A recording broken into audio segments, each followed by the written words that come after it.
Varicose veins కి సరైన చికిత్స కోసం సంప్రదించండి ఎవిస్ హాస్పిటల్. గోధూళిదూసరిత కోమల కుంతలాగ్రం గోవర్ధనోద్ధరణ కేళికృత ప్రయాసం గోపీజనస్య కుచ కుంకుమ ముద్రితాంగం గోవిందమిందువదనం శరణం భజామః. భాగవత కథాసుధకి స్వాగతం. గోపికల వస్త్రాపహరణాన్ని నిన్న విన్నాం. గోపికా వస్త్రాపహరణం తర్వాత కృష్ణుడు ఇంకెవరిని ఉద్ధరించబోతున్నాడో, ఈ కొత్త లీల ఏమిటో చూద్దాం. ఒకరోజట చాలా తీవ్రమైన ఎండగా ఉందట.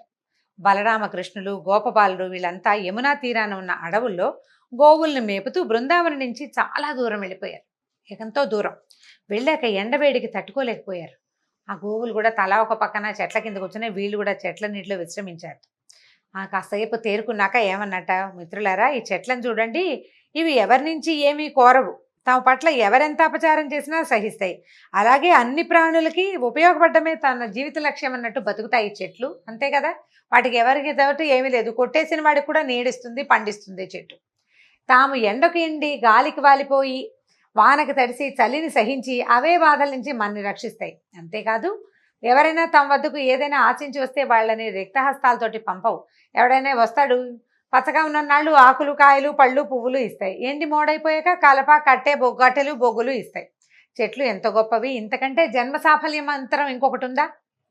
జీవిత సాఫల్యానికి ఇంకేం కావాలి? ఎప్పుడూ ఇతరులకు సహాయపడ్డమే. మానవులు వీటిని చూసి నేర్చుకోవాలి. తమ జీవితకాలంలో ప్రాణాన్ని, బుద్ధిని, ధనాన్ని, వాక్కుని లోకహితం కోసం వినియోగించాలి ప్రతి మానవుడు అని శ్రీకృష్ణుడు భాగవతంలోనే చెప్పాడట. భగవద్గీత దాకా వెళ్ళలా, చిన్నపిల్లాడప్పుడే చెప్తున్నాడు.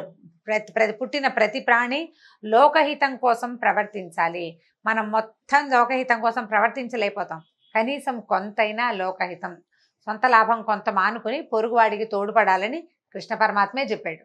అయితే ఏం చేశారు? ఎండగా ఉందనుకున్నారు కదా, సరే నది దగ్గరికి తీసుకెళ్ళి నీళ్లు తాగిచ్చారు. ఆకళ్ళు వేస్తున్నాయి బాగా, ఎండాకాలం ఆకళ్ళు ఎక్కువ. కృష్ణ, ఆకలి తీరే మార్గం ఏదైనా చెప్పమన్నారు. అయితే ఈయన ఏమనుకున్నాడంటే, ఆయన ఆలోచిస్తున్నాడు, తనకు అత్యంత భక్తురాలైన ఒక విప్రపత్నిని ఆయన ఉద్ధరించాల్సి ఉంది. ఆ సమయంలో ఎవరికో ఒకళ్ళకి ఇవ్వాలి, ఒక సహాయం చేయాలి ఆయన. అందుకని ఏం చేశాడు, మిత్రులకి ఆకలి తీర్చేది, తన భక్తురాలకి మోక్షం కలిగించేది అయిన ఒక మంచి ఉపాయాన్ని పెట్టుకున్నాడు. ఏం చెప్పాడంటే, ఆ పక్కన కొంచెం దూరంలో అనేక మంది వేదవేత్తల ఆశ్రమాలు ఉన్నాయి. వాళ్ళంతా యజ్ఞం చేస్తున్నారు, స్వర్గలోకవాసం కోసం యాగాలు చేసుకుంటున్నారు. వాళ్ళు బృహస్పతి శవం అనే యాగం చేస్తున్నారట, యజ్ఞం. అయితే మీరు వాళ్ళ దగ్గరికి వెళ్ళండి, బలరామకృష్ణులు మాకందరికీ అన్నం పెట్టమని అడుగుతున్నారని అడగండి అని చెప్పాడు. చెప్పేసరికల్లా ఈ గోపబాలురంతా ఆ యజ్ఞవాటిక దగ్గరికి నడిచిపోయారు. యజ్ఞవాటికలో ఉన్న వాళ్ళకి దండం పెట్టారు, చేతులు జోడించి, అయ్యా బ్రాహ్మణోత్తములారా, బలరాముడు కృష్ణుడు మమ్మల్ని పంపారు, వాళ్ళిద్దరూ మేమును చాలా ఆకలితో ఉన్నాం, మాకు అన్నం పెట్టమని మిమ్మల్ని అడగమన్నారు అని చెప్పారు. చెప్పేసరికల్లా పైగా మీరు యజ్ఞం చేస్తూ దీక్షలో ఉన్నారు, ఈ దీక్షలో ఉన్న వాళ్ళు తాము వండుకున్న అన్నం తాము తిన్నా ఇతరులకు పెట్టినా తప్పు లేదని చెప్పమన్నారు. మీరు యజ్ఞ దీక్షలో ఉన్న వాళ్ళు అన్నం వాళ్ళు తినచ్చు, ఇంకొకళ్ళకి పెట్టచ్చు, తప్పు లేదని చెప్పమన్నారు.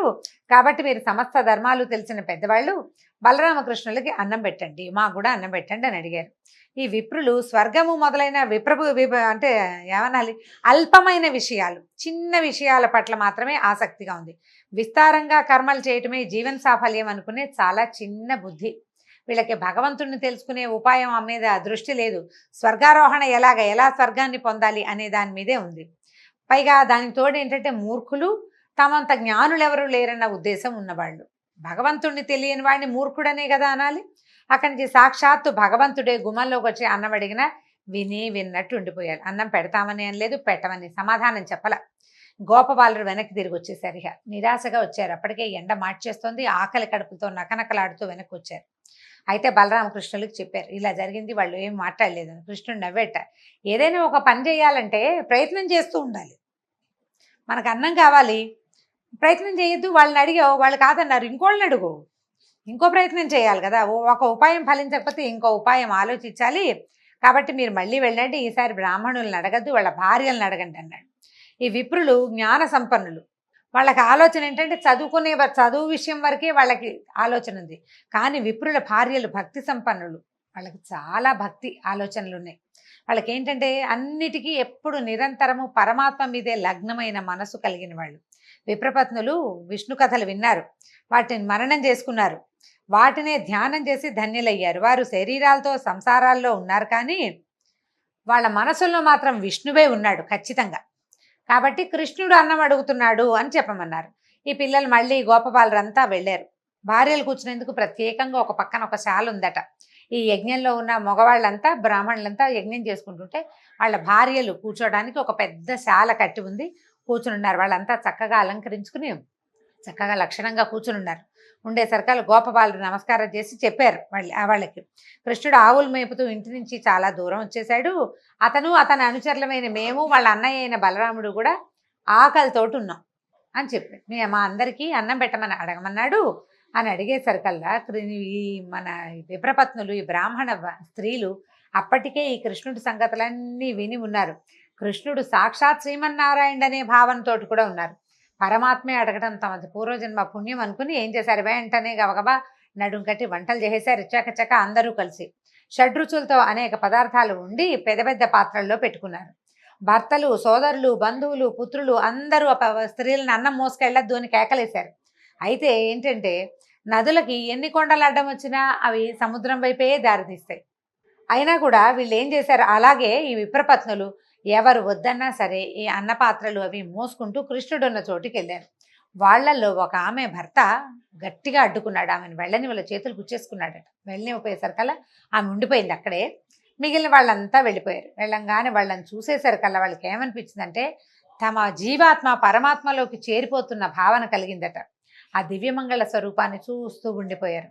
అప్పుడు ఏం చెప్పాడంటే కృష్ణుడు నవ్వుతూ చెప్పాడట, విశ్వంలో ఉన్న సమస్త జీవులకి ఆత్మని నేనే, ప్రపంచంలో ఉన్న ప్రతి ప్రాణిలోనూ ఉన్నది నేనే, కానీ అందరికీ నా పట్ల సమానంగా భక్తి ఉండదు. ఒక్కొక్కడు నన్ను నమ్మడు కూడా, నమ్మని వాడు ఉంటాడు. కొందరు భక్తి ఏంటంటే ఫలాపేక్షతోటి ఉంటుంది. ఈ పూజ చేస్తేనో, ఈ పారాయణ చేస్తేనో, ఈ నోములు చేస్తే ఈ కోరిక తీరుతుంది, ఇన్ని కొబ్బరికాయలు కొడితే ఈ కోరిక తీరుతుంది, ఈ నామాలు రాస్తే ఈ కోరిక తీరుతుంది. ఇలాంటి ధ్యాసలో ఉండేవాళ్ళు ఏం చేస్తారు, ఆ మనసులో పెట్టుకుంటారు భగవంతుడు ఫలాపేక్షతోటి. ఆ కోరిక తీరే వరకు వాళ్ళ భక్తి దృఢంగా ఉంటుంది. మనం రోజు రామకోటి రాస్తాం అంటే అందరూ ఇలా ఉంటారని నేను చెప్పట్లేదండి, మాట సామెతకి చెప్తున్నాను అంతే. ఈ మన పని అయ్యేదాకా, మా పిల్లలు పైకి వచ్చేదాకానో, లేకపోతే వ్యాపారం పైకి వచ్చేదాకానో, మా ఆరోగ్యము ఏదో అనారోగ్యంలో ఉన్న వ్యక్తి తిరిగి వచ్చేదాకానో ఉపవాసం చేస్తామనో, రామకోటి రాస్తామనో, ఏదో సాయినామని రాస్తామనో, ఇంకోటి రాస్తామనో పెడతారా. అది అయిపోయాక ఏమవుతుంది, ఇది మానేస్తాం మనం కదా, సహజంగా జరిగేదేనండి. ఇది తప్పని అనడం లేదు, తప్పని భగవంతుడు కూడా చెప్పటల్లా. ఫలాపేక్షతో ఉండే భక్తిని గురించి చెప్తూ ఈ మాట చెప్తున్నాడు. వాళ్ళ పని అయిపోయాక ఇంకా భక్తి ఉండదు, ఇంత దృఢంగా ఉండదు, కొద్దిగా ఉంటుంది. ఆయన పట్టుకున్నాం, పని అయ్యింది, ఈసారి మళ్ళీ అవసరమైనప్పుడు మళ్ళీ పట్టుకుందామని ఒక ఆఫీసర్ భావన ఉంటుందన్నమాట భగవంతుడి మీద. అయితే కొందరికి భక్తి అహైతుకి అంటే ఫలాపేక్ష లేనిది, వాళ్ళకి నిర్మలమైన ప్రేమ నిరంతరం ఉంటుంది. ఎవరు ఎన్ని అవరోధాలు కల్పించినా, ఏం జరిగినా, మనమే నడుస్తూ గోతిలో పడినా కూడా భక్తిలో మార్పు ఉండదు. మనం గోతిలో బతికితే భగవంతుడు ఏం చేస్తాడు అనిపిస్తుంది. సాధారణంగా మనకెట్లా ఉంటుంది, ఏదైనా రాగానే ఇంకా దేవుడు లేడనేస్తాం. మరణం సంభవించగానే దేవుడు లేడు, ఏదైనా ప్రమాదం అయితే దేవుడు లేడు, వ్యాపారం పాడైతే దేవుడు లేడు, ఉద్యోగం పోతే దేవుడు లేడు. అవన్నీ మనకొచ్చిన సమస్యలు. దానికి భగవంతుడు ఉండడానికి దీనికి అసలు సంబంధమే లేదు. ఆ ధ్యాస ఉండదు మనకు అవన్నీ ఇవ్వడానికే దేవుడు ఉన్నాడని మనం నమ్ముతాం. ఈ ఫలాపేక్ష ఉన్నవాళ్ళు అది. కానీ ఫలాపేక్ష లేని, ఏ హేతువు లేని నిర్హేతుకమైన భక్తి ప్రపత్తులు కొంతమందిలో ఉంటాయి. ప్రత్యేకమైన వ్యక్తులు, సాధారణ జీవితాలు గడపరు వాళ్ళు, మనలాగా ఉండకపోయి ఉండొచ్చు బహుశా. అయితే ఈ వీళ్ళకి చెప్తున్నాడు, మీరు అటువంటి నిర్మలమైన భక్తి కలిగి ఉన్నవాళ్ళు. ఇప్పుడు యజ్ఞం చేస్తున్నారు, యజ్ఞం వల్ల ఒక ఫలితం ఉంది కాబట్టి యజ్ఞం, లేకపోతే ఎందుకు చేస్తారు? వీళ్ళు కృష్ణుడికి అన్నం తెచ్చారు, ఏం ఫలితం లేదు, వాళ్ళకి ఏం అక్కర్లేదు, ఆకలితో ఉన్నాను అన్నం పెట్టండి అన్నాడు, పట్టుకొచ్చారు. ఆయన డబ్బిస్తాడనో ముక్తిస్తాడనో ఊహ ఏం లేదు వాళ్ళకి. ఈ నిర్మలమైన భక్తి ఉంది, భక్తి కలిగిన వాళ్ళు. అందుకే మీకు నా దర్శనం ఇవ్వాలనే మిమ్మల్ని ఇక్కడికి రప్పించాను. మీరు వచ్చిన పని పూర్తయిపోయింది, నన్ను చూసేశారు కదా, ఇంకా మీరు వెనక్కి వెళ్ళిపోండి, మీ భర్తల యజ్ఞం పూర్తి చేసేందుకు సహకరించండి అనేసరికి ఆ స్త్రీలు ఒప్పుకోలేదట. వద్దునైనా మేము వెళ్ళము, వేదాలు ఘోషించే మాటలు సత్యమని నిరూపించు, నీ పాదాంబోజాలు అంటే నీ పాదాలు చేరినటువంటి భక్తులకి ఇక ఈ భవాంబోతులు ఈ ప్రపంచంలోకి తిరిగి రావడం లేదు. ఎవరైతే వైకుంఠంలో స్వామి సాయుధ్యాన్ని పొందుతారో వాళ్ళకి మళ్ళీ పుట్టుక లేదు అని వేదాల్లో చెప్పబడింది. అది నిరూపించు, వేదాలు ఉపనిషత్తులు చెప్తున్నాయి. నిరూపించు, మేము నీ పాదాలు పట్టుకున్నాం, సర్వసంగాలు త్యజించేసాం, భర్తలు లేరు, కొడుకులు లేరు, తమ్ముళ్ళు లేరు, మావయ్యలు లేరు, అందరినీ వదిలిపెట్టి వచ్చేసాం. నీ పాద సేవా భాగ్యాన్ని మాకు అనుగ్రహించు, ఇంతకు మించి ఇంకా ఏమీ అడగమన్నారట. నీ పాదాల మీద పడిన తులసి దళం మాకు ఇవ్వు, అది 14 భువనాదుల మీద ఆధిపత్యం కంటే ఎక్కువ. మేము ఇప్పుడు వెళ్ళినా మమ్మల్ని వాళ్ళని తిరస్కరించి ఇక్కడికి వచ్చామని వాళ్ళు మమ్మల్ని కోపంతో భర్తలు కానీ బంధువులు కానీ పుత్రులు కానీ స్వీకరించరు. ఇది సహజంగా జరిగే కదా. నా మాట కాదని వెళ్ళావు, ఏమంటూ వచ్చావు, ఎక్కడి గురించి వచ్చావో అక్కడికే వెళ్ళిపో అంటారు, ఎవరి కోసం వెళ్ళావో అక్కడికే పొమ్మంటారు. లోక సహజంగా జరిగేది. వాళ్ళు ఒప్పుకోరు నాయన అంటే కృష్ణుడు చెప్పాడు గట్టిగా, నేను మీకు అనుజ్ఞిస్తున్నాను, మిమ్మల్ని దేవతలు కూడా తిరస్కరించలేరు, దేవతలు కూడా మిమ్మల్ని కాదనడానికి వీల్లేదు. మీ స్వజనులందరూ అంటే మీ తాలూకు పరివారం, భర్తలు, పిల్లలు, తర్వాత అత్తమామలందరూ చక్కగా గౌరవంగా ఆదరంగా స్వీకరిస్తారు. ఈ దేహంతో ఈ లోకంలో ఉండగా నాకు సమీపంలో ఉండాలని, నన్ను సేవించాలని అదే భాగ్యమని అని అనుకోకండి. నాకు దూరంగా ఉన్నప్పుడు అంటే నేను దూరంగా ఉన్నప్పుడు మీరు నా గురించే మాట్లాడుకుంటారు, ఇతరులు నా గురించి మాట్లాడితే శ్రద్ధగా వింటారు, నా రూపాన్ని మనసులో నిక్షిప్తం చేసుకుంటారు, నన్ను ధ్యానిస్తారు. భగవంతుడు దగ్గరలో ఉండటం కంటే దూరంలో ఉండటం చాలా గొప్ప విషయం అని చెప్తున్నాడు ఈయన. దూరంగా ఉన్నప్పుడే కదా ధ్యాస ఎక్కువ అవుతుంది, నా సాన్నిధ్యంలో ఉన్నప్పుడు అలా కుదరదు. కాబట్టి మీరు నాకు సమీపంలో ఉండాలని కోరుకోవద్దమ్మా. గృహిణులుగా మీకు జీవితంలో చాలా కర్తవ్యాలని, వాటిని శ్రద్ధగా నిర్వహించండి.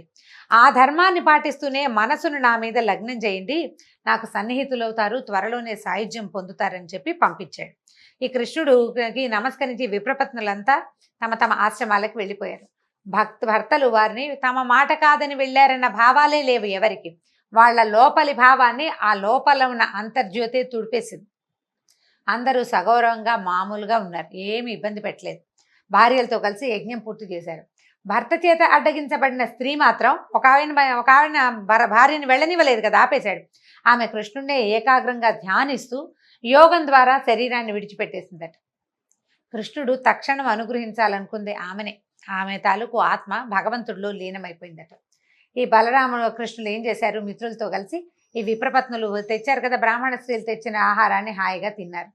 అప్పుడు బ్రాహ్మలు యజ్ఞం పూర్తయ్యేసరికి వాళ్ళు ఏం తెలుసుకున్నారంటే, తమ భార్యలలో అంతకుముందు లేని తేజస్సుని, ప్రశాంతతని గమనించారు. భగవంతుణ్ణి సాక్షాత్ దర్శనం చేసిన వాడి ముఖంలో ఎలాంటి ప్రశాంతత వస్తుంది, ఎంత ప్రశాంతత, ఎంత తేజస్సు, ఎంత మనసు ఎంత నిమ్మళంగా ఉంటుంది. వాళ్ళు దేనికి హైరాన్ పడరు.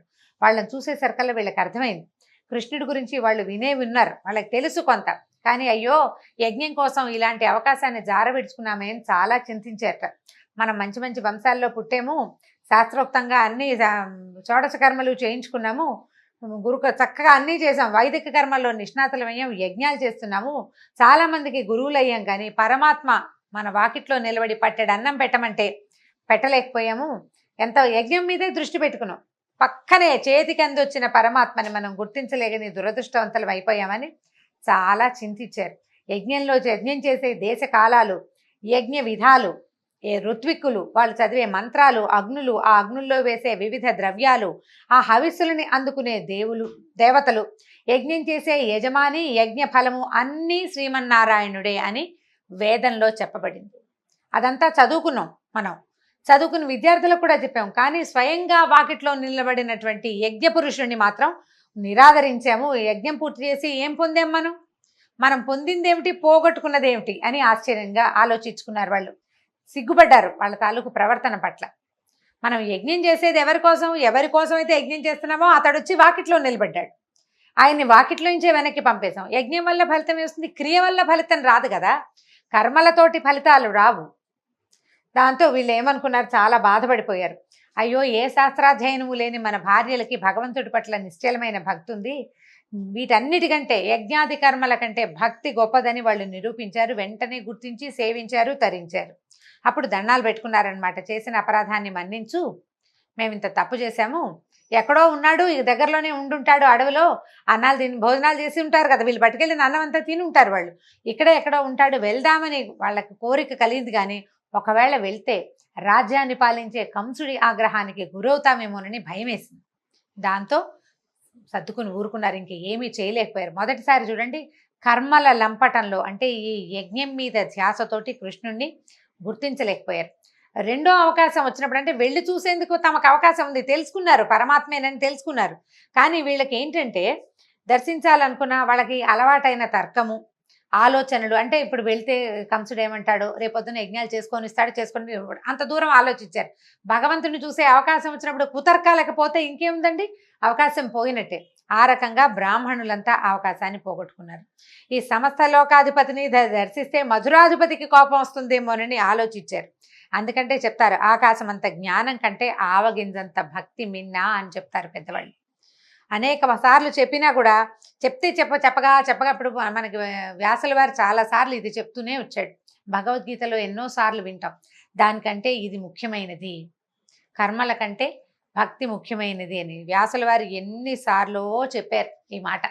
భారతము, భాగవతము, మనం తర్వాత ఏమో భగవద్గీత లాంటివి చదివిన, రామాయణంలోనూ ప్రతి చోట భక్తి శ్రద్ధ చాలా ముఖ్యమైనవని, యజ్ఞాలు హోమాలు చేయొద్దని కాదు, కర్మలు చేయొద్దు అన్న భావం అసలు లేనే లేదు.